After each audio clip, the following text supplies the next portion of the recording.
Doctor Shafiqur রহমানকে প্রধানমন্ত্রী মেনে নিয়ে আমরা একসাথে দেশ গড়ে তুলি। বাংলার তৌহিদি জনতা রক্ত দিতে শিখেছে। আমরা শহীদি তামান্না নিয়ে জন্ম নিয়েছি, প্রয়োজনে সবাই শহীদ হব। এই নতুন বাংলাদেশকে আর জালিমের হাতে দিব না।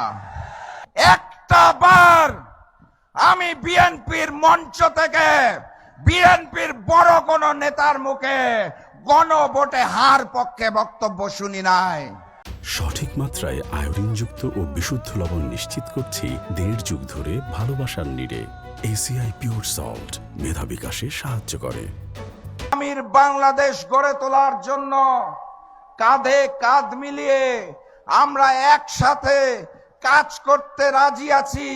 তাহলে আমি বিএনপিকেও আমন্ত্রণ জানাবো, ডাক্তার শফিকুর রহমান প্রধানমন্ত্রী হওয়ার পরে আপনারা আসুন, ডাক্তার শফিকুর রহমানকে প্রধানমন্ত্রী মেনে নিয়ে আমরা একসাথে দেশ গড়ে তুলি। আর যদি মনে করেন ওই যে আই হ্যাভ আ প্ল্যান গুপ্তর মতো দেশে আসবেন আর লন্ডনে দৌড়াবেন, আপনাদের নেতাকর্মীরা চাঁদাবাজির রাহাজানি চালিয়ে যাবে, মামলাবাজি চালিয়ে যাবে, ভূমি দখল চলিয়ে যাবে, তাহলে মনে রাখেন বাংলার তৌহিদি জনতা রক্ত দিতে শিখেছে। আমরা শহীদি তামান্না নিয়ে জন্ম নিয়েছি, প্রয়োজনে সবাই শহীদ হব।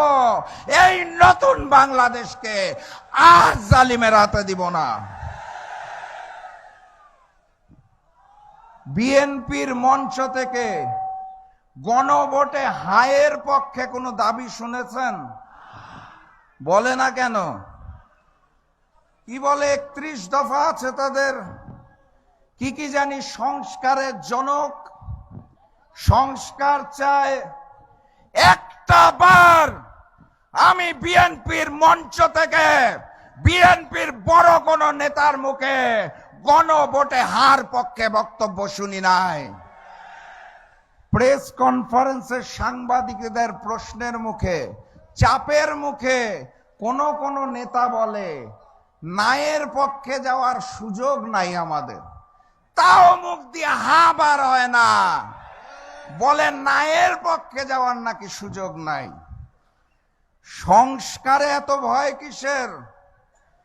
10 বছরের বেশি কেউ প্রধানমন্ত্রী থাকতে পারবে না, এটা শুনে কষ্ট হয়।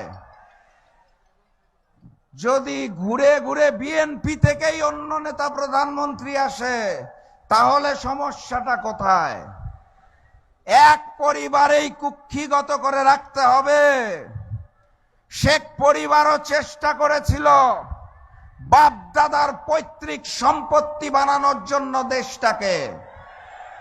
আমরা সেদিনও জুলাই গণঅভ্যুত্থানে মাঠে ময়দানে নেমে বারবার বলেছিলাম, এই বাংলাদেশ কারো বাপ দাদার সম্পত্তি নয়, এই বাংলাদেশ জনগণের।